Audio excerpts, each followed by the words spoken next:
ایک جوہری تھا سنہرا، تو اس نے مختلف ڈبیاں کھول کے لوگوں کے سامنے رکھی اور ایک موتی نکال کر کے کہا کہ یہ موتی شب افروز ہے، رات کو چمکتا ہے، اور اس وقت دنیا کے اوپر جو قیمتی ترین موتی ہیں ان میں سے ایک موتی یہ میرے پاس ہے۔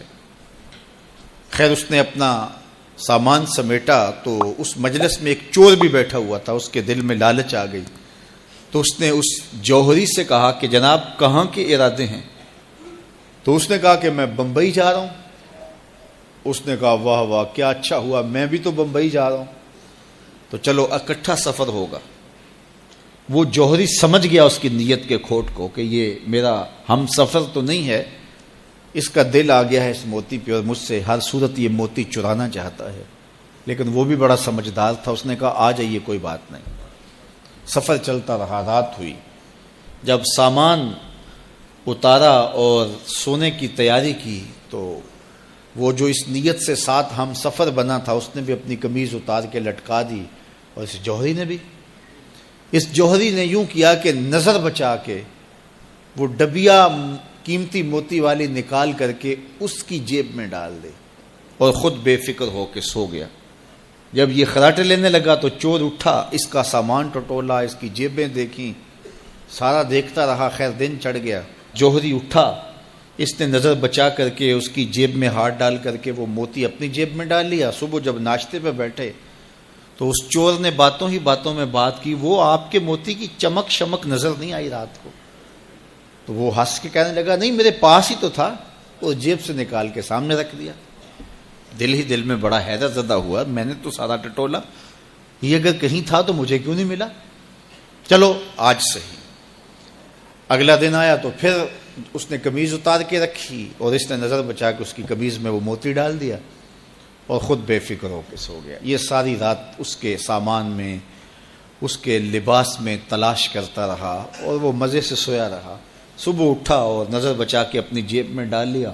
ناشتے پہ پھر بات کی کہ وہ آج بھی کوئی چمک شمک دکھائی نہیں دی۔ اس نے کہا میرے پاس ہی تھا، جیب میں ہاتھ ڈالا اور سامنے رکھ دیا۔ بڑا حیرت زدہ ہوا، دل ہی دل میں سوچا چلو کل صحیح۔ اس نے پھر ایسے کیا اور یہ ساری رات اس کا سامان ٹٹولتا رہا پوری تفصیل کے ساتھ۔ خیر جب صبح ہوئی تو اس نے پھر نظر بچا کے اپنی جیب میں وہ موتی رکھ لیا تھا، تو اس نے پوچھا وہ رات والا موتی آپ کا نظر نہیں آیا جس کو آپ کہتے تھے چمکتا ہے؟ کہا وہ ڈبیا میں رکھا ہے اس لیے چمک دکھائی نہیں دی، تھا تو میرے پاس ہی، اور جیب میں ہاتھ ڈالا اور سامنے رکھ دیا۔ یہ سر پکڑ کے بیٹھ گیا، میں روز اس کی جیب ٹٹولتا ہوں، سامان بھی دیکھتا ہوں، یہ رکھتا کہاں ہے؟ میں نے تو کوئی جگہ نہیں چھوڑی۔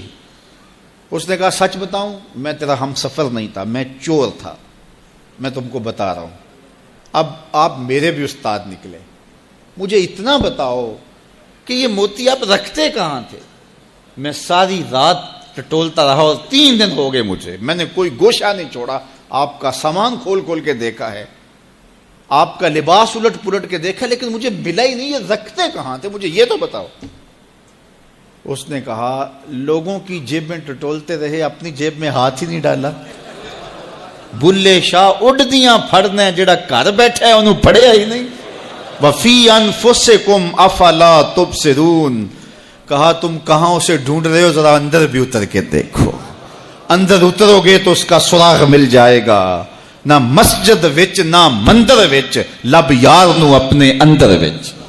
جب اپنے اندر اترو گے تو پھر سراغ زندگی نصیب ہو جائے گا، عرفان ذات ہوگا تو پھر عرفان الہی نصیب ہوگا۔